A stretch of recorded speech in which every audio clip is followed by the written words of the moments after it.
मैं बिट्टू सर आपको इस चैनल लर्न विद ग्लोरियस 2.0 पे स्वागत करता हूं। आज की क्लास में मैं आपको बताने वाला हूं कि दो चर वाले रैखिक समीकरण को ब्रज गुणन विधि से और ग्राफीय विधि से कैसे हल किया जाता है। पिछले क्लास में मैं आपको बताया था कि विलोपन विधि से और प्रतिस्थापन विधि से किस प्रकार से दो चर वाले रैखिक समीकरण को हल किया जाता है। तो आज मैं आपको सिखाने जा रहा हूँ इस अपने चैनल पे कि ब्रज गुणन विधि क्या होता है, किस तरीके से इसको बनाया जाता है। सबसे पहले ब्रज गुणन विधि से किसी प्रश्न को हल करने से पहले एक छोटा सा फॉर्मूला होता है, उसको हम डिराइव करते हैं किस तरीक़ा से लिखा जाता है। अगर आप लिखने के लिए सीख लें तो आपको याद करने की ज़रूरत नहीं पड़ेगी, इसलिए सबसे पहले लिखने के लिए सीख लेना है। चलिए तो हम कोशिश करते हैं, मैं कोशिश करता हूँ कि ब्रज गुणन विधि आसान तरीके से आप सीख लें, उसका फॉर्मूला भी आपको याद रहे और आप अच्छे तरीक़े से बना भी लें। सबसे पहले तो दो चर वाले रैखिक समीकरण की अगर बात की जाए तो ax plus B Y plus C के रूप में लिखा होता है इक्वल टू 0 होता है। अगर समीकरण दो चर वाला है तो उसमें दो समीकरण पक्का आएगा। अगर दो समीकरण आएगा तो उसमें a b और c पहचानना थोड़ा सा कन्फ्यूजन हो जाता है, इसलिए दो समीकरण लिखने पे पहला समीकरण जो शुरू में लिखा हो, फर्स्ट में लिखा हो, उसको एक मानेंगे, जो बाद में लिखा हो उसको दो मानेंगे और मानने के बाद पहला को लिखेंगे a1, दूसरा को b1 और तीसरा को लिखेंगे c1। फिर नेक्स्ट जो अगला समीकरण में आएगा वो होगा a2 b2 और हो जाएगा c2।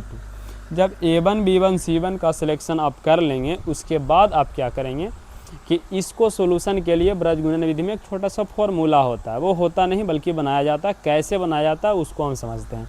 क्योंकि दो चर वाले रैखिक समीकरण का हालांकि ये थोड़ा सा इंटर का भाग हो जाता है, पर थोड़ा सा आप कोशिश करेंगे समझेंगे तो आप लिख सकते हैं। पहला जो रो है उसमें लिखना है x, y और 1। दूसरा जो रो है उसमें लिखना है a1, b1 और c1। तीसरा जो रो है उसमें लिखना है a2, b2 और c2। और इस समीकरण को कैसे बनाना है तो ध्यान से थोड़ा सा आप समझेंगे इस फॉर्मूले को कैसे बनाना है।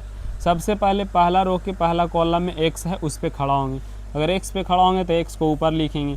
अब इसके नीचे में लिखाता है, क्या लिखाता है जी, तो जिस पे खड़ा होते हैं उसके आमने सामने की सारी संख्याएं कैंसिल हो जाती है। तो ये वाली संख्या कैंसिल हो जाएगा यहाँ से, कोई नहीं, जो बचा ऊपर से नीचे गुना करना है, फिर नीचे से ऊपर गुना करना है। जब ऊपर से गुना करते हैं नीचे तो प्लस में होता है b1 के साथ c2, नीचे से ऊपर गुना करते हैं तो माइनस लिखते हैं b2 के साथ c1। और ये पहला टर्म था तो ये प्लस होता है, बीच वाला माइनस होता है और ये वाला प्लस होता है। तो बीच वाला को लिखेंगे माइनस के साथ इक्वल टू माइनस में बाई डिवाइड बाई क्या, तो बिल्कुल सेम तरीक़ा से वैसे ही खड़ा होकर के हल करेंगे। अगर इस पर हम खड़ा होते हैं तो इसके सामने का ये कटेगा और इसके सामने का ये कटेगा, तो बच जाएगा a1 गुना c2। तो a1 c2 माइनस हो जाएगा क्या, नीचे से ऊपर गुना करेंगे तो a2 c1 is equal to, यदि हम खड़ा होते हैं O1 पे, किस पे खड़ा होते हैं O1 पे, तो 1 पे खड़ा होंगे तो इसके सामने का ये कट जाएगा, इसके सामने का ये कट जाएगा, तो जाएगा a1 b2 a1 b2 minus नीचे से ऊपर गुना करेंगे तो जाएगा a2 b1। ये आपका फॉर्मूला बना, पर पूर्ण रूप से ये फॉर्मूला नहीं है। इसको पूर्ण रूप से आप कैसे करेंगे तो बस बीच में एक संख्या आपको दिख रहा होगा माइनस में, इस संख्या में से माइनस को हटा देना है। कैसे हटाएंगे, शुरू वाला तो कोई दिक्कत है नहीं भैया, फर्स्ट जो है वो उसमें कोई दिक्कत नहीं है, c2 माइनस b2 c1। यहाँ जो माइनस ऊपर उसको नीचे ला के गुना करके इस संख्या को प्लस कर दिया जाए। तो जैसे ही आप लिखेंगे बाई वो माइनस नीचे आएगा, नीचे आने से क्या होगा, दोनों में गुना हो जाएगा, जो माइनस है वो प्लस, जो प्लस है वो माइनस, तो जो प्लस होगा उसको आगे लिखो a2 c1 और इसको बाद में लिख दो a1 c2 इक्वल टू हो जाएगा 1/a1 b2 minus a2 b1। This is your Braj गुणन विधि का फॉर्मूला। ये आपका ब्रज गुणन विधि से किसी भी दो चर वाले रैखिक समीकरण को हल करने के फॉर्मूले हैं। अब लोग इसको लिखा देते हैं, आपको बोलेंगे याद कर लीजिएगा, तो याद करना नहीं है, इस तरीके से आप चाहें तो इसको ड्राइव करके निकाल करके आप समझ सकते हैं। चलिए तो हम आगे क्या करते हैं कि इसको पर एक उदाहरण ले लेते हैं और इसको सोल्व करने की कोशिश करते हैं। एक क्वेश्चन ले लिया जाए, 2x plus 3y minus 2x plus 3y minus 5 equal to 0। 5x minus 2y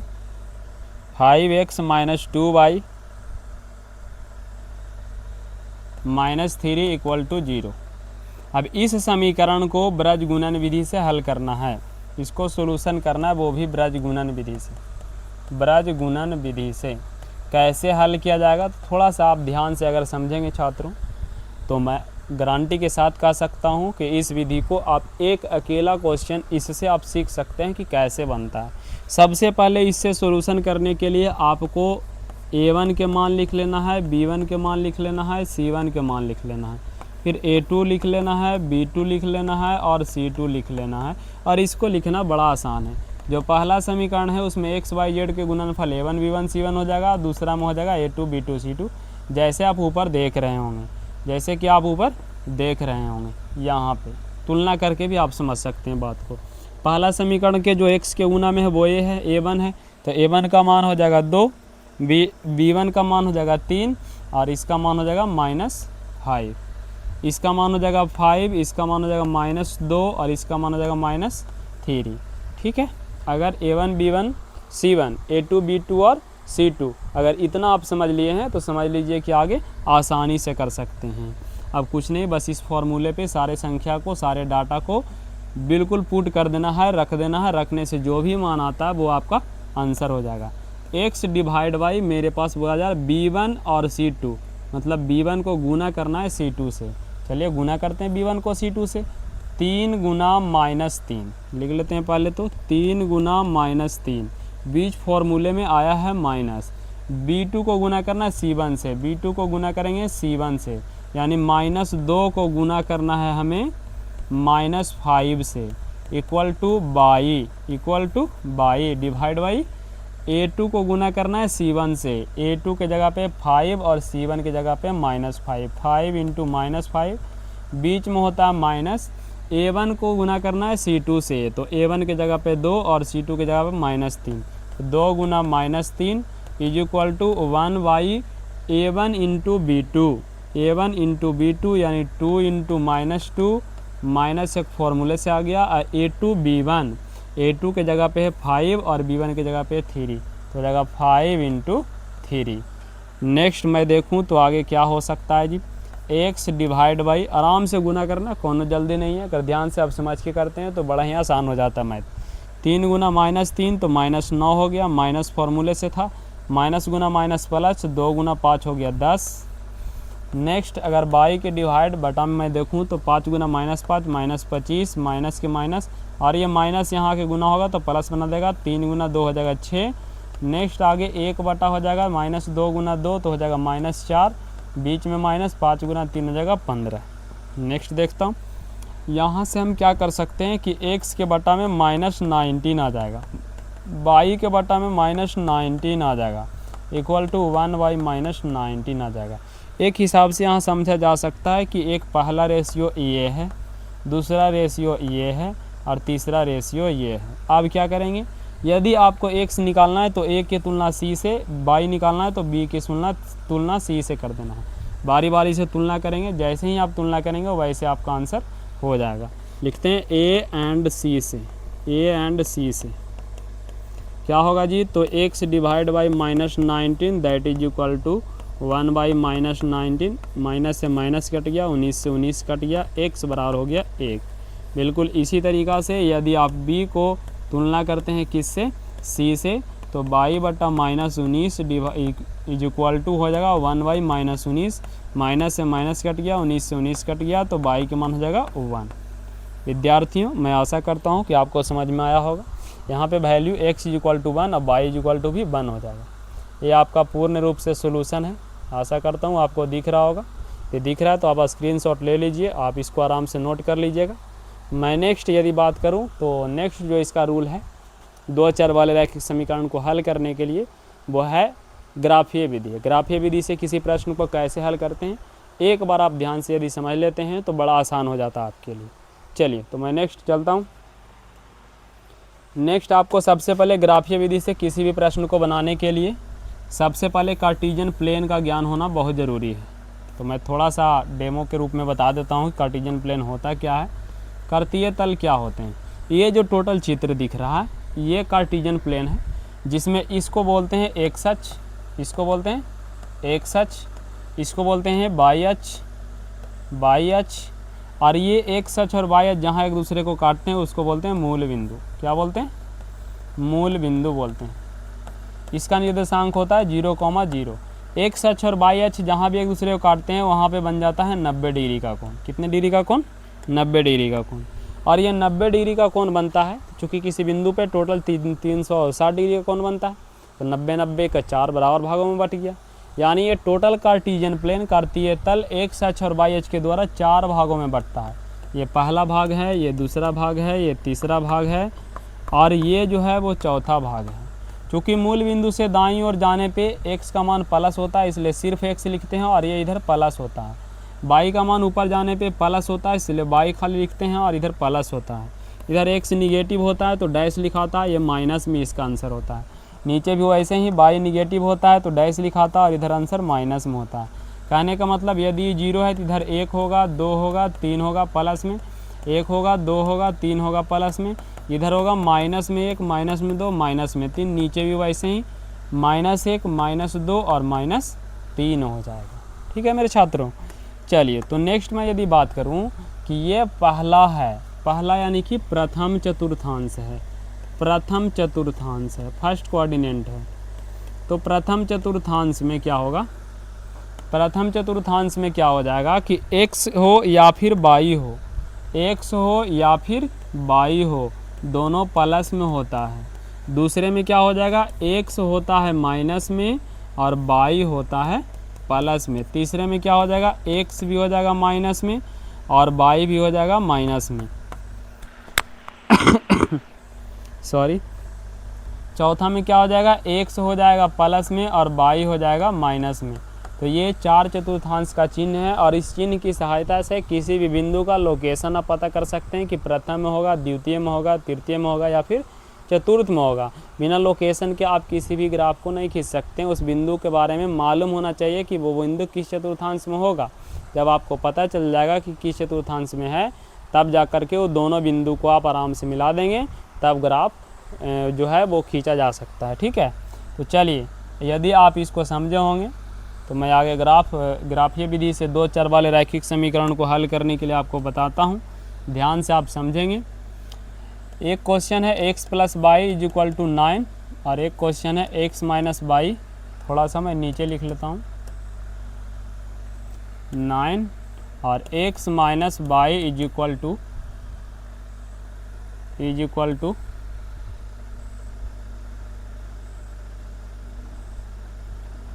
1। ठीक है, अब देखता हूँ कि दोनों का सॉल्यूशन कैसे किया जाएगा। तो सबसे पहले तो दिया गया समीकरण में एक का एक मानेंगे, एक का मानेंगे 2, और दोनों समीकरण से हम 2 ऐसे वैल्यू निकालेंगे, 2 ऐसे वैल्यू निकालेंगे, 2 ऐसे वैल्यू निकालेंगे जो ग्राफ में हमें मिल सके और उसको हम आराम से मिला करके ग्राफ खींच सकें। मतलब 2 बिंदु को हम निकालेंगे। तो एक बॉक्स बना लेते हैं, उसमें आराम से 6 घर रहेगा, एक x होगा और एक y होगा, यानी x का 2 बिंदु चाहिए और y का भी 2 बिंदु चाहिए, तब पूर्ण रूप से 2 पॉइंट हमें मालूम होंगे और उसकी सहायता से हम ग्राफ खींचेंगे। तो x + y बराबर हमारे पास 9 है। आप क्या करेंगे? प्रतिस्थापन की तरह x या y का मान पहले निकाल लेंगे। तो हम निकाल लेते हैं x बराबर, तो होगा 9 - y। चूँकि x का मान आपने निकाला है, चूँकि आपने x का मान निकाला है इसलिए आप क्या करेंगे कि y के मान अपने मन से यहाँ पे कुछ भी रख सकते हैं, कोई भी वास्तविक संख्या। रूट में नहीं रखना क्योंकि रूट में इसे ग्राफ में x अक्ष y अक्ष पे मिलते नहीं हैं। तो कोई भी एक वास्तविक संख्या आप रख सकते हैं, लेकिन रूट में नहीं रखना, फ्रैक्शन में नहीं होना चाहिए, दशमलव में नहीं होना चाहिए, पूर्णांक के रूप में रखना है। तो पूर्णांक के रूप में आप 0 रख सकते हैं, 1 रख सकते हैं, 2 रख सकते हैं, पर ऐसा संख्या रखें कि बहुत ज़्यादा बड़ा संख्या ना आ जाए। y का मान हम 4 रख लेते हैं, तो x का मान आएगा 9 - 4 = 5, यानी y का मान हमने रखा था 4 तो x का मान आया 5। एक और रख लीजिए, y का मान हम रख लेते हैं 2 या 3 या 5, चलिए हम 5 ही रख लेते हैं, 5 रख लेते हैं। तो 5 रख लेंगे तो x का मान क्या होगा? 9 - 5 = x का मान क्या हो जाएगा? 9 - 5 = 4, यानी y = 5 रखें तो x = कितना आया? 4। इतना करने के बाद जैसे सेम प्रोसेस आपने समीकरण 1 में किया वैसे ही बनाने के लिए समीकरण 2 में आपको करना है। तो x बराबर यदि हम निकालेंगे तो यह जाके 1 + y हो जाएगा। यहाँ पे भी बॉक्स बना लेना आराम से, इसमें 6 घर हो, एक में x लिख देना है, एक में y लिख देना है।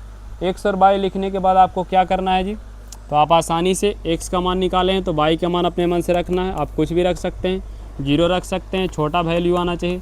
तो 1 + 0 = 1 हो जाएगा।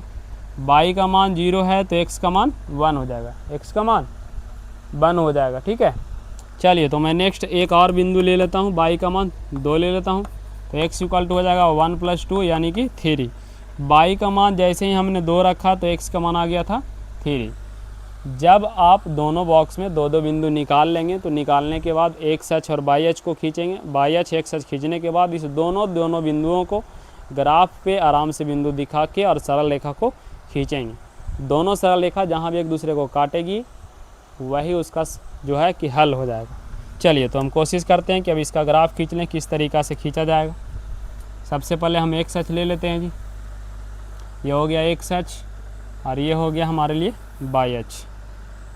तो x अक्ष और y अक्ष में हम इतना तो देख पा रहे हैं कि जहाँ भी है जो भी बिंदु है, पहले तीर चिन्ह हर जगह दे देना है, बिना तीर चिन्ह के क्वेश्चन गलत भी हो सकता है क्योंकि x अक्ष यहाँ इंड नहीं हो रहा है। y डैश x y, इधर हमको कहाँ तक लेना है, x अक्ष के पॉजिटिव डायरेक्शन में 1 3 5 और 4, यानी कि 5 तक तो हमें चाहिए ही चाहिए। तो 1 हो जाएगा, 2 हो जाएगा, 3 4 5 6 7 बहुत काफ़ी है मेरे लिए। y अक्ष में भी 5 तक चाहिए, 1 हो जाएगा, 2 हो जाएगा, 3 4 5 6। वैसे ही निगेटिव में भी आप ले सकते हैं पर हमें ज़रूरत नहीं है तो बहुत से ज़्यादा 1 2 लिख सकते हैं, बहुत है इतना। चलिए आप आराम से क्या करेंगे कि दोनों बिंदु को इस दिए गए ग्राफ में खींचेंगे कार्टेशियन प्लेन में। पहला x का मान 5 है, y का मान 4 है, दोनों प्लस है तो पहला चतुर्थांश में होगा। मैंने अभी बताया कि दोनों प्लस किस में होता है, x 5 y 4, x 5 यहाँ पे है, y पे 4 यहाँ पे है। दोनों को कैसे मिलाएंगे, तो आपकी ग्राफ कॉपी में सीधा लकीर जा रहा होगा, इधर से सीधा लकीर आ रहा होगा, दोनों को देखना है। हम भी यहाँ से डॉट में कुछ इस तरीक़ा से लेकर के चलते हैं, y अक्ष के समांतर, यहाँ x अक्ष के समांतर लेके चलते हैं। जहाँ भी एक दूसरे को काटेगा उस बिंदु को 5 × 4 मतलब 5,4 लिख देना आराम से। अगला वैसे ही है, 4 और 5 है तो x का मान 4 हो जाएगा, y का मान 5 हो जाएगा। इस तरीक़ा से x का मान 4 और y के मान 5 इस तरीक़ा से हो जाएगा। यहाँ पे लिख देंगे 4,5 और दोनों को आराम से क्या करेंगे, मिला देंगे दोनों बिंदु को। जैसे ही आप दोनों बिंदु को मिलाएंगे, दोनों बिंदु को जैसे ही आप मिलाएंगे इस तरीक़ा से, तो समझ लीजिए कि ये जो है वो ग्राफ हो गया किसका, पहला समीकरण का। तो फर्स्ट समीकरण का मैंने ग्राफ खींच लिया है और क्या हुआ है वो मैं लिख लेता हूँ कि पहला समीकरण क्या था। पहला समीकरण था x + y = 9। इतना करने के बाद आप आराम से चलेंगे सेकंड समीकरण पे। सेकंड समीकरण को खींचने के लिए ग्राफ, x का मान 1 है और y का मान 0 है। x का मान यदि 1 है, y के मान 0 है। जब किसी बिंदु में कोई भी मान 0 हो तो वो चतुर्थांश में ना होकर के अक्ष पर होता है। जिसका मान 0 होगा उसके बगल वाला अक्ष पे। यहाँ पे y का मान 0 है तो x अक्ष पे हो जाएगा। x अक्ष कहाँ पे होगा, तो 1 पर बोल रहा है। x अक्ष कहाँ पे होगा, तो बोल रहा है 1 पर है, तो 1 x अक्ष पे यहाँ पे है, लिख देंगे 1,0। नेक्स्ट में बोल रहा है कि x का मान 3 होना चाहिए, y के मान 2 होना चाहिए। x का मान 3, y के मान 2 यहाँ पे हो जाएगा। 3 यहाँ पे है, ये ऊपर जाएगा, 2 यहाँ पे है, ये ऊपर जाएगा, और ये जहाँ पे भी होगा वहाँ पे हो जाएगा। तो x के मान 3, y के मान 2। अब क्या करना है कि दोनों को आराम से मिलाना है।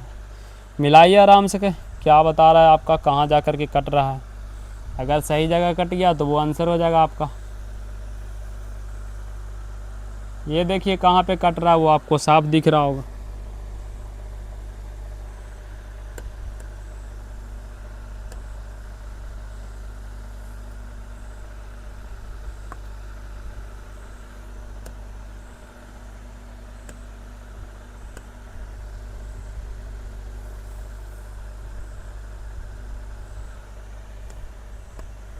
हाँ, तो ये हो गया दूसरे समीकरण का ग्राफ।